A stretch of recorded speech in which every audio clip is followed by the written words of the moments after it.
Bienvenidas, bienvenidos al humilde canal de Viajero en el Tiempo. Espero que estéis todos muy bien, porque yo lo estoy. Espero que estéis dispuestos a viajar en el tiempo, porque yo también lo estoy. Y espero que estéis dispuestos a darle me gusta a los vídeos, porque no le dais, y a suscribiros al canal. Es importante para mí saber qué contenido os gusta o no. Hoy voy a desarrollar otro capítulo sobre la antigua Roma. Lo voy a desarrollar yo, pero después, una vez concluida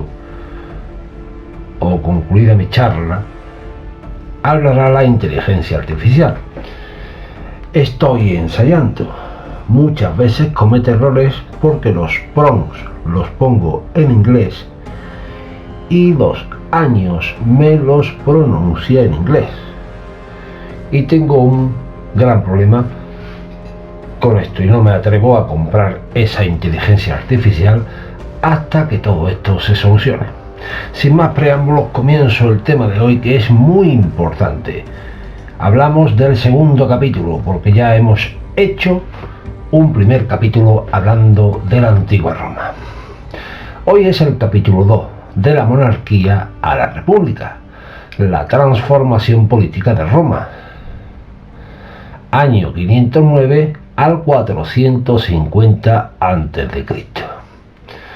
Introducción: el problema historiográfico de la transición. El tránsito de Roma desde un régimen monárquico a uno republicano ha sido tradicionalmente fechado en el año 509 a.C.,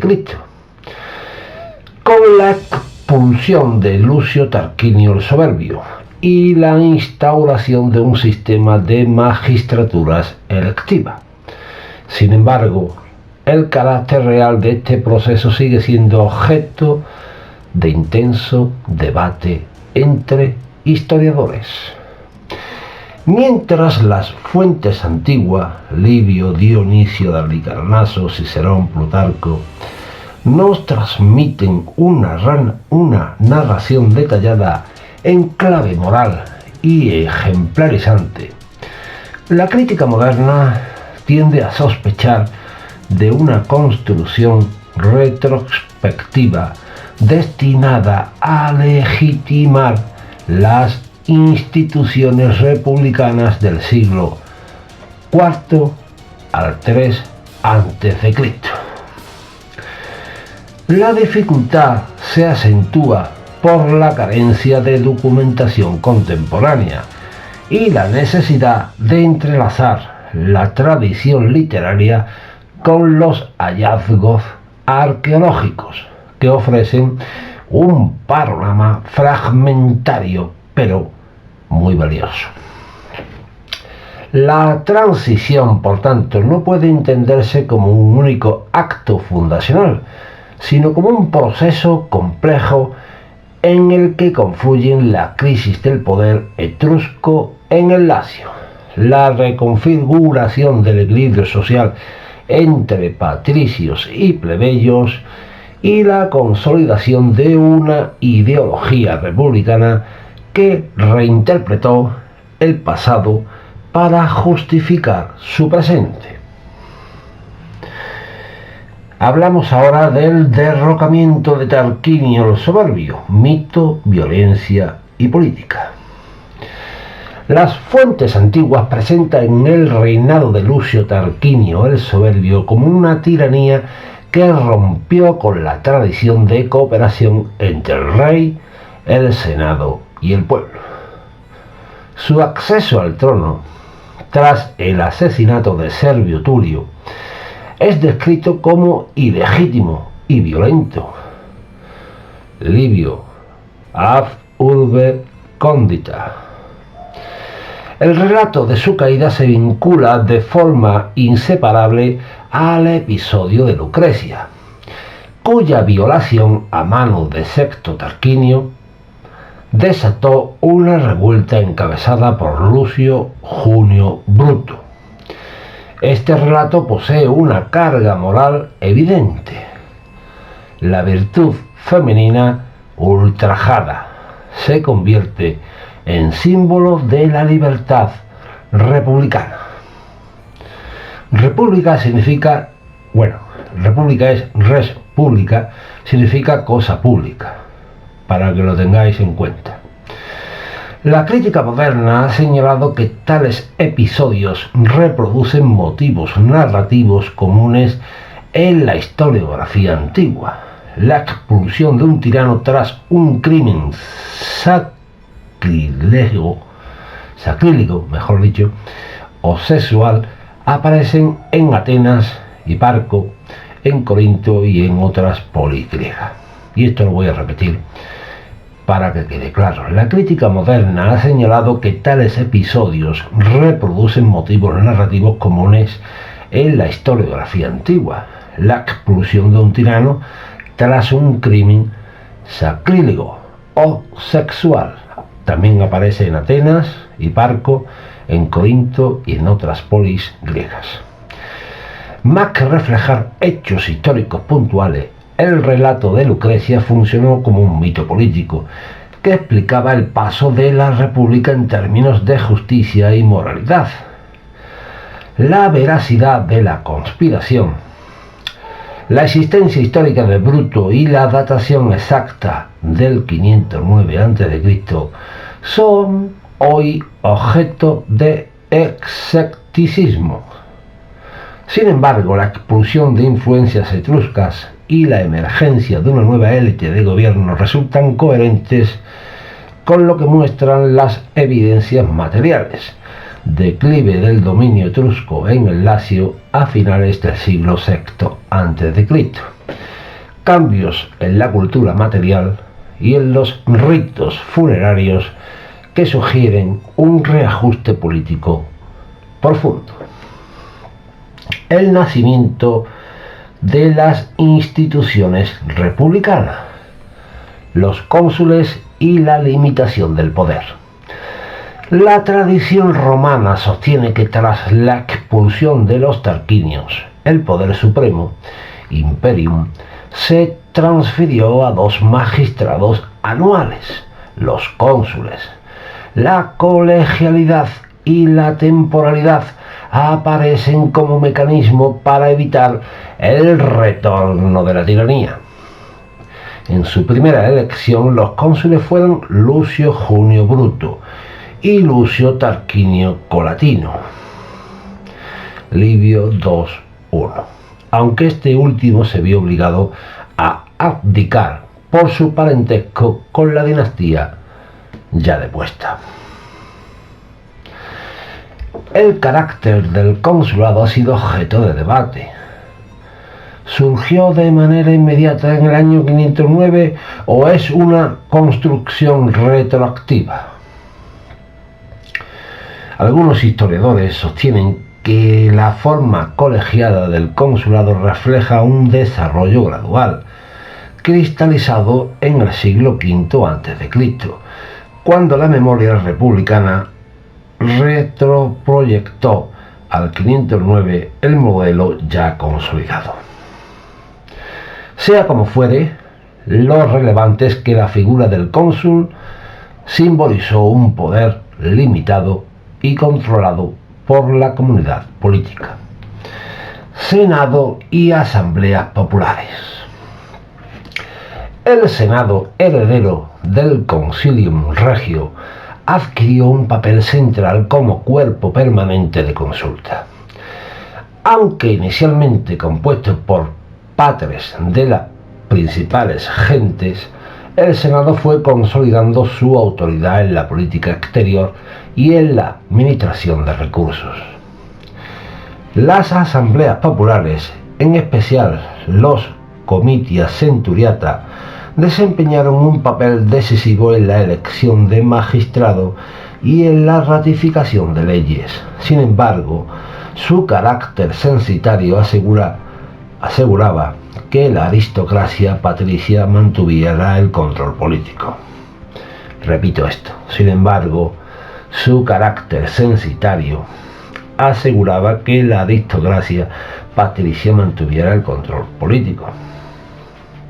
De esta forma, la República Temprana fue menos un régimen democrático que una oligarquía patricia, con instituciones diseñadas para excluir a los plebeyos de la plena participación.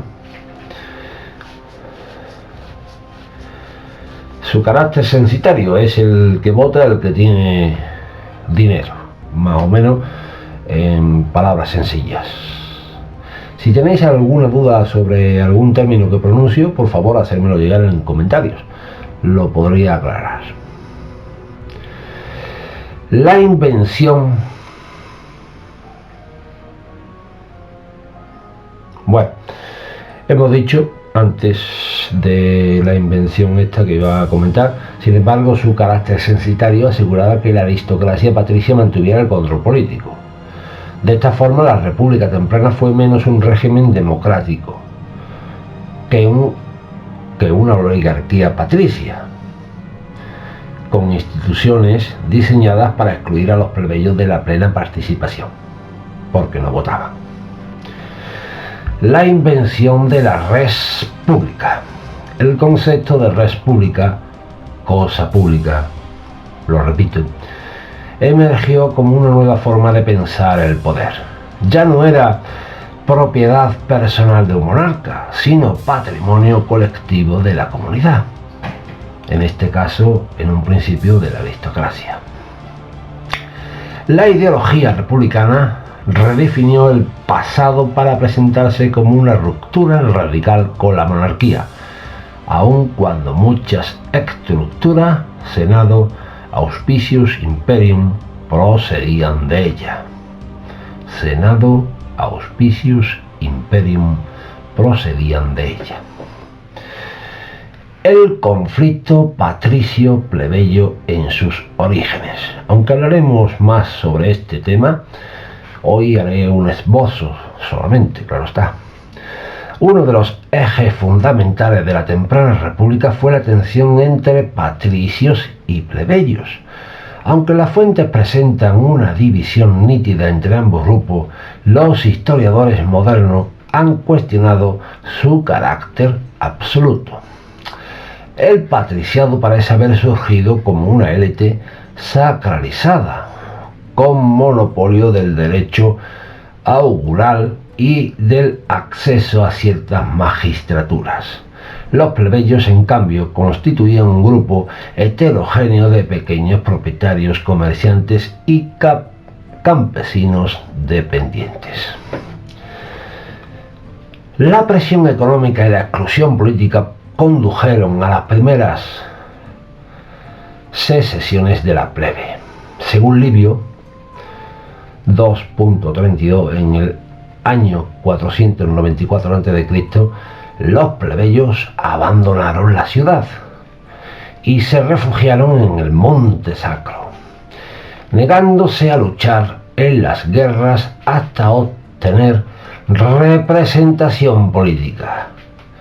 El resultado de esto fue la creación de los tribunos de la plebe, magistrados sacrosantos con capacidad de veto, intercesio frente a las decisiones de los magistrados patricios.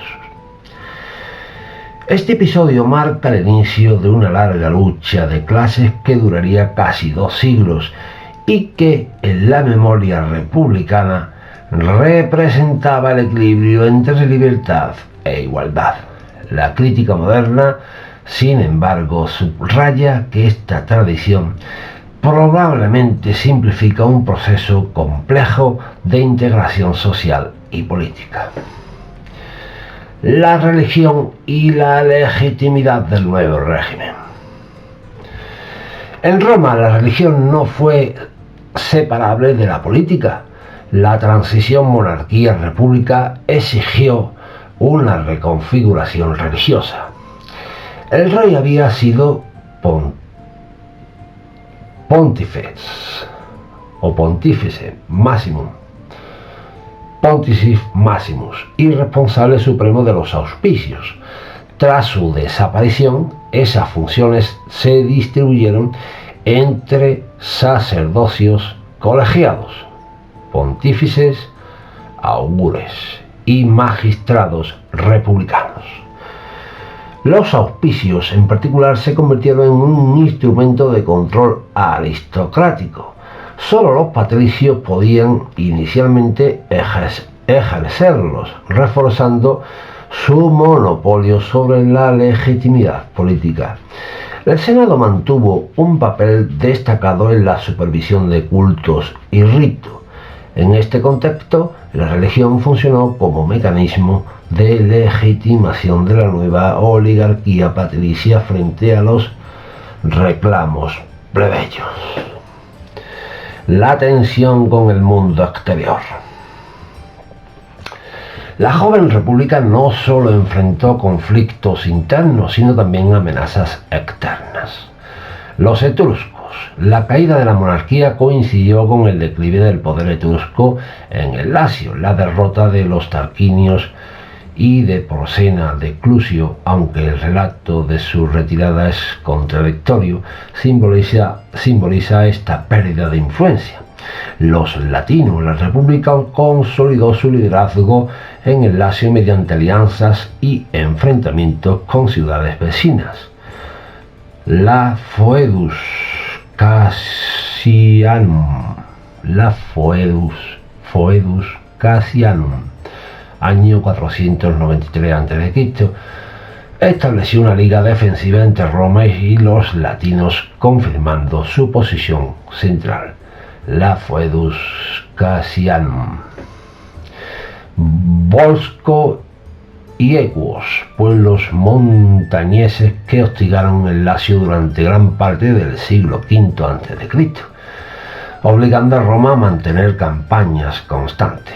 Estos conflictos no solo moldearon la política exterior, sino que también reforzaron la necesidad de cohesión interna, vinculando el servicio militar al derecho político. Y bueno, el debate historiográfico moderno: revolución o evolución institucional. El relato tradicional describe el año 509 a.C. como una ruptura abrupta. Sin embargo, muchos historiadores sostienen que la república fue el resultado de una evolución institucional progresiva. El consulado, los tribunos y las asambleas probablemente no existieron en su forma definitiva hasta el inicio, sino que fueron configurándose a lo largo del siglo V a.C. Función de los mitos fundacionales. Los episodios de Lucrecia de Horacio Cocles defendieron el puente Sublicio o de Cayo Mucio Scévola, desafiando a Porsena, tienen un carácter literario que resuenan con epopeyas griegas. Funcionan como ejemplos de virtus romana, proyectados retrospectivamente para dotar de sentido a los orígenes de la República. La perspectiva crítica. Autores modernos han advertido contra la aceptación literal de los relatos tradicionales. Ofrecen una visión más integradora, reconociendo elementos históricos en los mitos.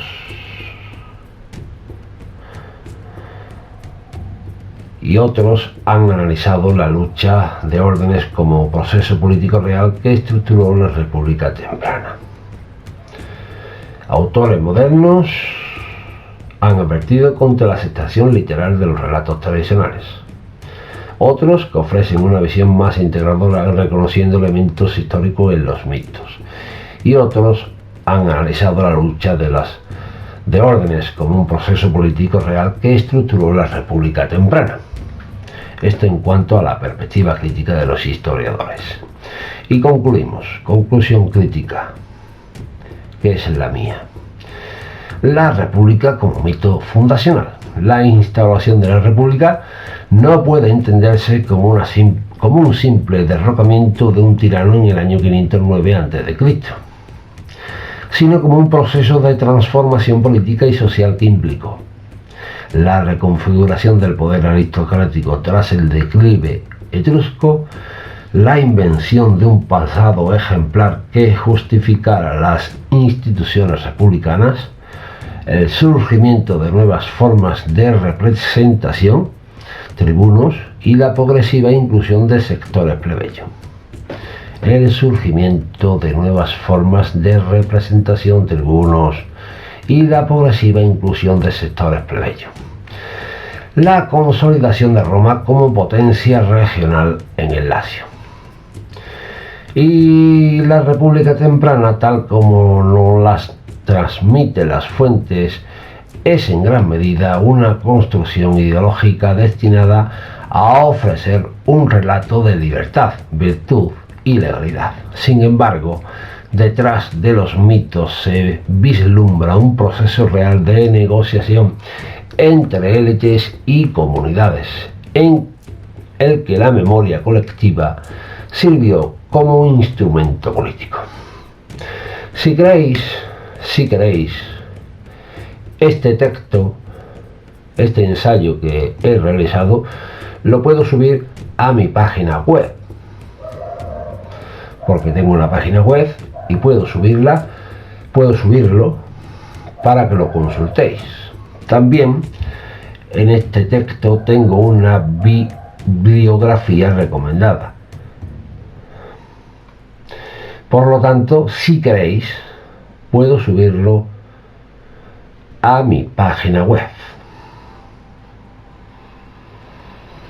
Bueno, y ahora, de manera más resumida, mi amigo el de la inteligencia artificial, que hoy por fin le he corregido para que diga los años en castellano, y se ha portado muy bien, y ya apunta posiblemente a que compre este programa, porque es interesante, un programa bueno, donde te hacen un vídeo y si tú le metes un prompt bueno y consolidado como un ensayo, aunque tienes que corregir muchas cosas, te puede proporcionar un buen trabajo. Y hasta aquí el vídeo de hoy. Bueno, vais a escuchar a la inteligencia artificial. Espero que os haya gustado. Perdonad porque los vídeos sean tan largos, porque estos temas tienen mucho que explicar. Y también deciros que habrá un próximo capítulo hablando de la antigua Roma. Un saludo y que os vaya todo, pero que todo muy bien.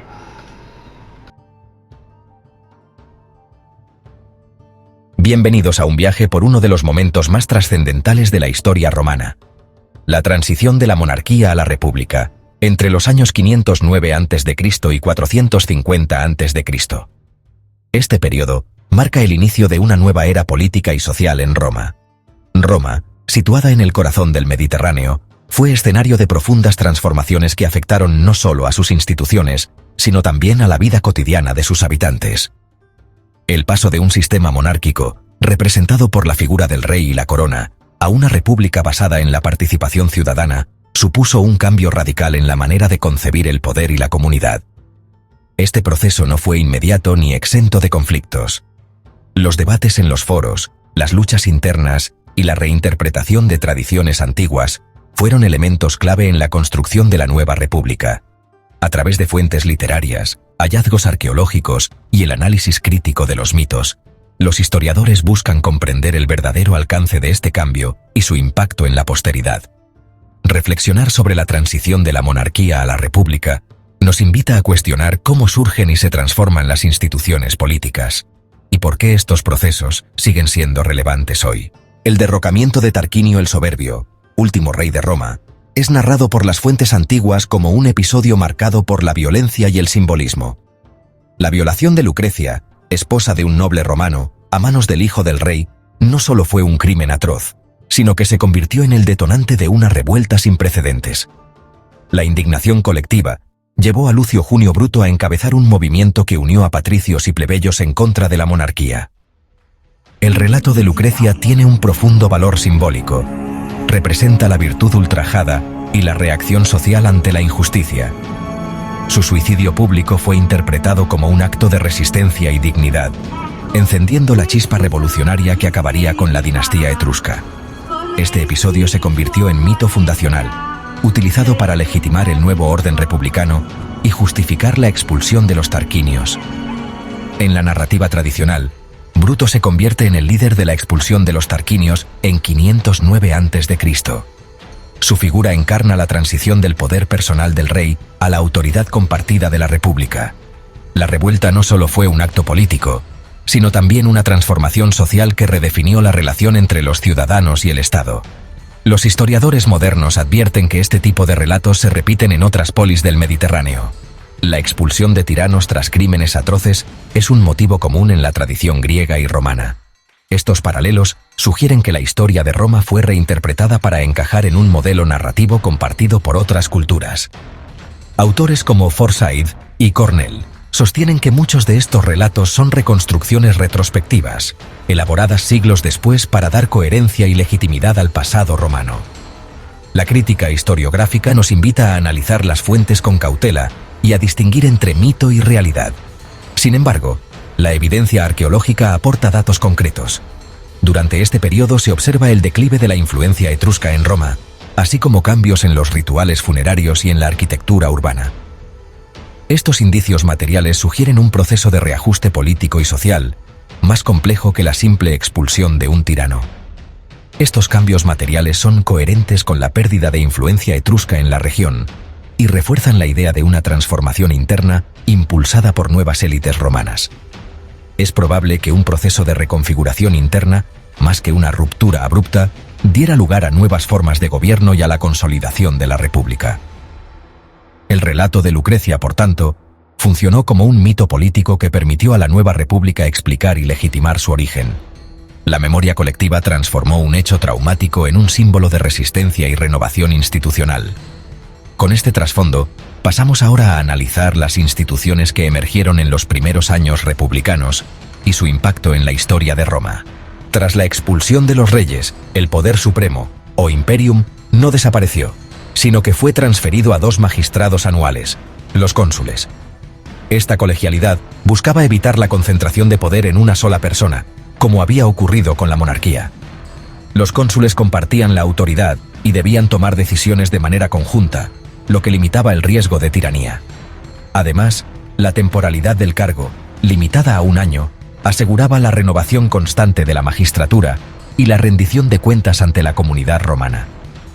El Senado, heredero del antiguo Consilium Regio, se consolidó como un cuerpo consultivo permanente, compuesto principalmente por patricios. Su función era asesorar a los magistrados, controlar la política exterior y administrar los recursos del Estado.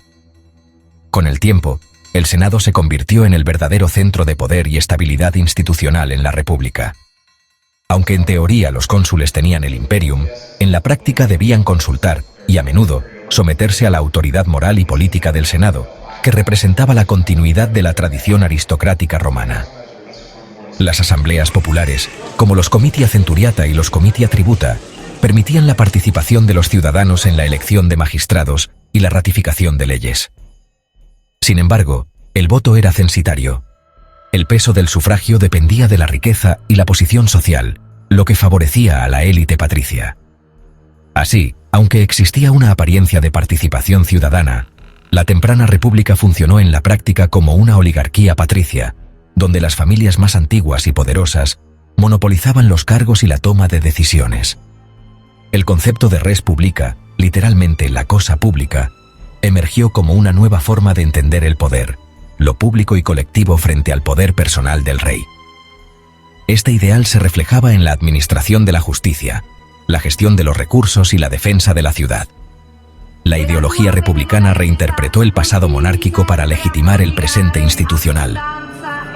Muchas estructuras previas, como los auspicios religiosos y los símbolos de autoridad, fueron resignificadas bajo la nueva retórica republicana. Por ejemplo, el lictor, portador de las fasces, pasó de ser símbolo del poder real a emblema de la autoridad consular, y los templos y foros se convirtieron en escenarios de debate político y toma de decisiones colectivas. En síntesis, el nacimiento de las instituciones republicanas fue un proceso complejo y gradual, en el que la tradición, la innovación y la lucha por el poder se entrelazaron para dar forma a un nuevo modelo político que marcaría la historia de Roma. A continuación, exploraremos el conflicto entre patricios y plebeyos, motor de las tensiones políticas en la República temprana. El conflicto entre patricios y plebeyos surgió por profundas desigualdades sociales y políticas.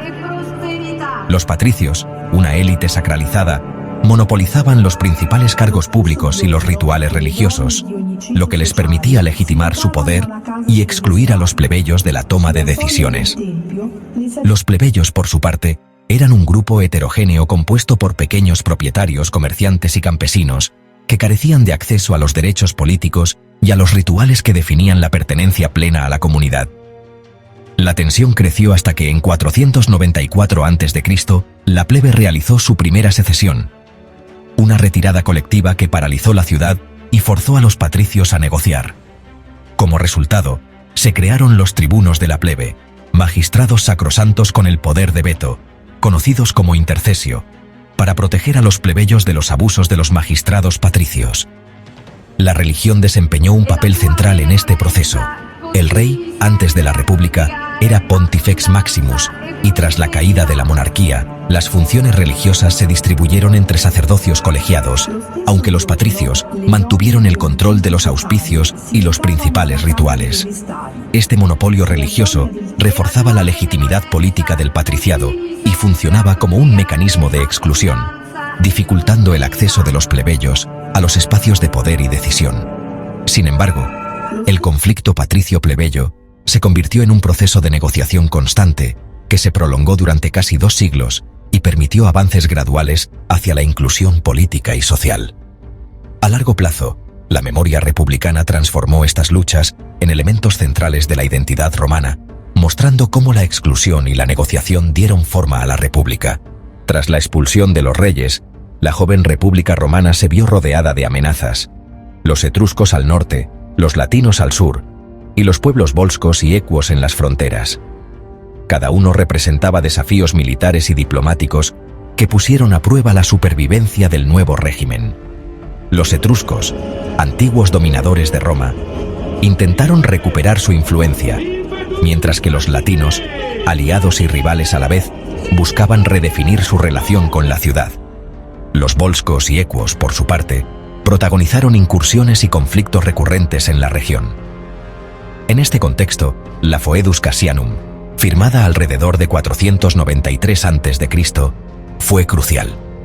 Selló una alianza entre Roma y las ciudades latinas, permitiendo la cooperación militar y la defensa mutua frente a enemigos comunes. Esta alianza no solo fortaleció la posición de Roma, sino que sentó las bases para su futura expansión en la península itálica. El debate historiográfico sobre este periodo se divide en 2 grandes tendencias. Por un lado, algunos historiadores interpretan la transición como una ruptura radical, marcada por episodios fundacionales y fechas simbólicas como 509 a.C. Por otro lado, existe la visión de una evolución institucional gradual, donde los cambios políticos y sociales se desarrollaron a lo largo de varias generaciones, con continuidades y adaptaciones. La arqueología desempeña un papel esencial para matizar estas interpretaciones. Los hallazgos materiales, aunque fragmentarios, permiten contrastar los relatos literarios y descubrir procesos de negociación entre élites y comunidades. Así, detrás de los mitos y las narraciones tradicionales, se revela un proceso complejo de adaptación, conflicto y reinvención institucional. En síntesis, la transición de la monarquía a la república fue un proceso largo y multifacético, marcado por conflictos internos, presiones externas y la reinterpretación de tradiciones. La República temprana fue tanto un mito fundacional como el resultado de transformaciones sociales y políticas reales. Comprender este proceso nos permite valorar la complejidad de la historia romana y su legado en la construcción de identidades políticas, así como la importancia de cuestionar relatos simplificados y recurrir a múltiples fuentes para el análisis histórico.